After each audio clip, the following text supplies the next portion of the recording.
Welcome to another episode of the Terry and Frank Show. If you've been tuning in, you know we've been covering unproductive personality types in the workplace. Last week we did the low EQ coworker, plenty of them around.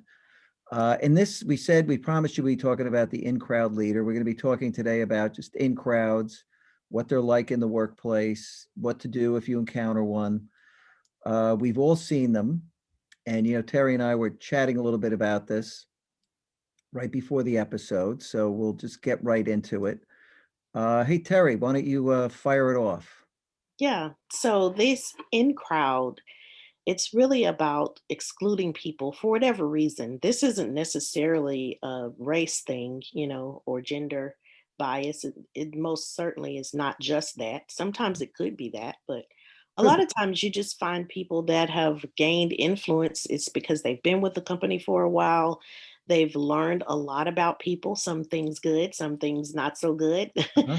But they have kind of this Rolodex of information that they can pull from. And you get people that form these cliques in companies and they have influence and power in decision making, and they may Mhm. or may not be a leader.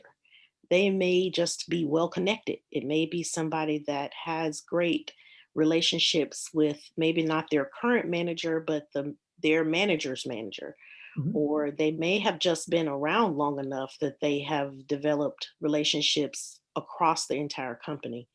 So the click can't, it's not necessarily just a bad thing all the time, Mhm. but sometimes when you get these clicks that of people that are making decisions about everything and they're really starting to exclude people, Mhm. or they're trying to hoard benefits for themselves so they get extra bonuses, or they get the extra perks that maybe everybody else doesn't even know exists or doesn't have access to. That's when things start to get a little bit tricky, when things are not as good as they could be for the entire group. And it causes that friction because people feel left out. Yeah. Lack of People want to inclusion. be included. Lack of inclusion is always a problem. I do think that the in-crowd phenomenon, because of the whole diversity, equity, inclusion, some of this has gone a little bit more underground. It was much more out in the open in your face years ago. Mhm. And you always had these gossipy cliques, people hung together for gossip. You had some leaders that loved to have that power and control that came with having this clique of followers, and those were often difficult to break into. Yeah, Um, and a lot of sometimes cliques, they form and they can be good. They could help move things along, long as they're not being purposely uninclusive. People right. could get together because they have common interests, and it could be a good thing. And Yeah, you can certainly help those people, and perhaps they'll let you in or help you in return and say, "Hey, so and so's good. Leave 'em alone." right. Right. Yeah. These, sometimes it gives you that feeling of this is sixth grade all over again, where, Yeah. the clique has formed and you're not in the in crowd, you're not in the group. And so everything that the group leader does is considered cool, and everybody else is just not cool. You are, that behavior, whatever it is, eating lunch in the cafeteria, that's Yeah. not what the cool kids do, or the cool kids don't ride the bus and that kind of thing. Mhm. It's funny that that still happens in workplace with Adult adults. versions. Yeah. Yes, there are absolutely adult versions of There that are. where people just kind of get excluded because the in crowd leader or the in crowd person, that may not necessarily be a leader, but that person with the influence has said or deemed that something is not cool, or something is, this is what we do and nobody else has access to do it. So we get some kind of Yeah. exclusivity that other people don't have. Like, when there's tickets around for sporting events and stuff, you find Right, certain people always get them, or they're invited right, to the holiday party at the, leader's house or the big cheese's house, whatever the case right. may be. And you'll notice certain favorites get this stuff, Yeah. and that's Yeah, all interesting. these exclusive activities that, Yeah, the average person doesn't even know is happening. They didn't even know that there was a party at the boss's house. yeah, But somehow exactly. this group of people get invited and they get included and they get, the extra special gifts. Yeah, yeah, and, although people aren't really working in the office, used to be they were going out to drinks, certain people Hmm. would always be invited and certain people were never invited. And the lesson is to be inclusive, Right, not be part of an in crowd or encourage the formation of an in crowd, to really, be that toxic handler that maybe reaches out to people who aren't in the in crowd to make them feel better. I mean, that's a good right. thing to do. Right. You want people, everybody on the team should feel like they're part of the team, an equal Yeah. part of the team. Now, that's not to say that there won't be leaders or people that are part of a management team or a leadership team, and you guys come together and decide things for the group. We're not talking about that kind of leadership. That Mhm. is definitely required. But you can't have a team that's full of cliques where people now are not able to work together. They can't function as a whole group in a productive way because of all the cliques, and this one doesn't like that one, and this one doesn't talk to that one. It just really creates a very toxic work environment when Yeah, you it's start to corrosive. have people feel like their actual work performance doesn't matter anymore because all of the benefits and all of the perks are going to go to the people in the clique. So it Right. doesn't really matter what I do.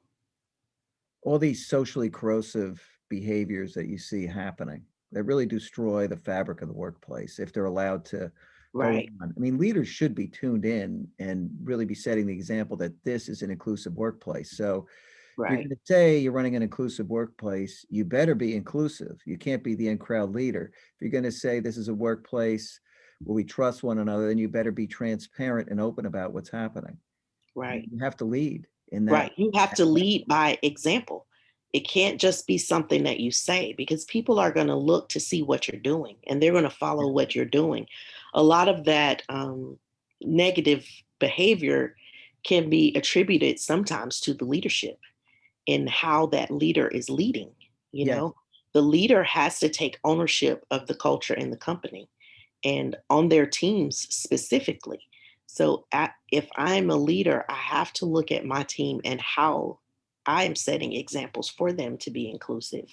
One of the things that I've loved about some of the managers I've had is they would actually sit down at the lunch table with you and Oh, just yeah. have a conversation, just getting to know you I as used a to always person. do that. I'd walk into the cafeteria with somebody in my division. I noticed them. I'd come over and join them, Yeah. and they Yeah. loved it. It really makes a difference, and it's such a small thing that doesn't cost Yeah, anything at all, but it's a great way for a manager to show people, "Hey, I really do care about you as a person, yeah, yeah. and that Want to know you you a don't little have better. to be in the crowd for me to care."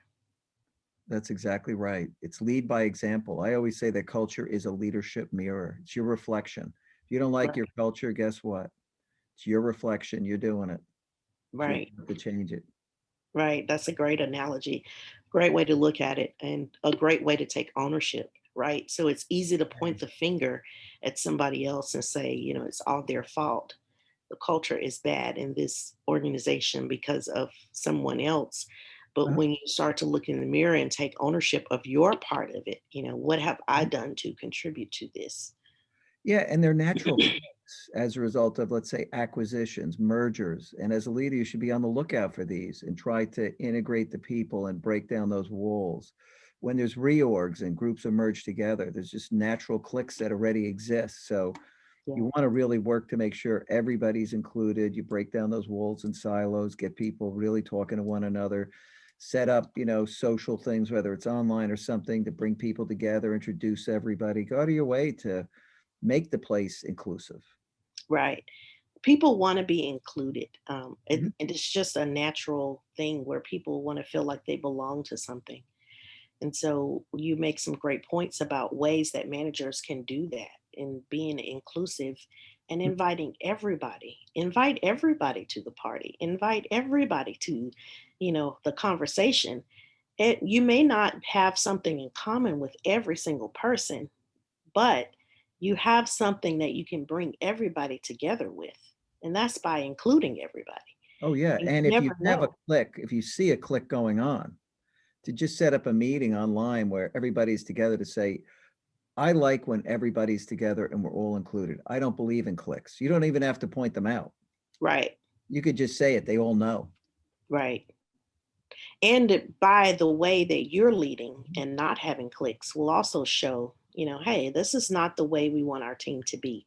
Yeah. Everybody wants to be a part of this team and feel like they belong. And so having those smaller groups that are really controlling things and making all the decisions and leaving people out on purpose, it's just really not cool. And Yeah. so as a leader, you have to call that for what it is. As a leader, you have an obligation to make sure people are included. Yeah, Obligation, absolutely. right? You're paying these people. You've got to make sure they're included and motivated and able to give their best. Part of it is Right. being included, making sure there aren't cliques operating. So these in crowds are, generally they're destructive. They could be good if they're inclusive and it's just a group of people who are close and work well together. That's not quite an in crowd then. That's just a group of really good collaborative coworkers. But when you get to the in crowd, generally it's got negative implications. Right. Right.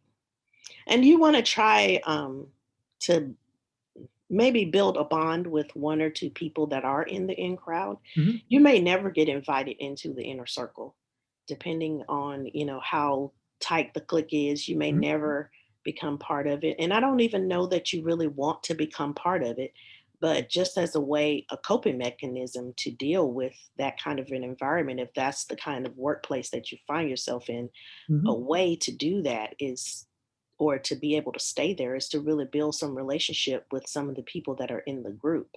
And Yeah, so they may never let you in, but at least they will validate who you are and sure. say, You can find this ways to help person. certain members. People Right, always need help with things. You may be right, able to help certain members. And then even if you're not in it, they're like, hey, so and so's, they're cool. They're good. right. This is a good Right. person.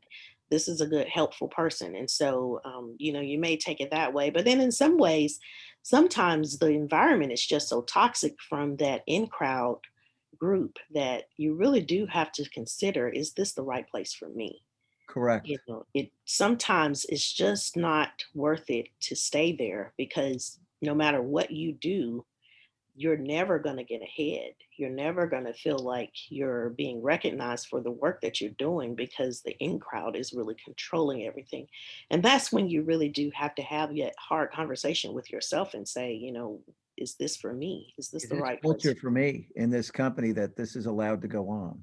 Right, right. I And agree. you can always have conversations that are, open and transparent conversations with your leadership when you feel like that, if you feel like you can.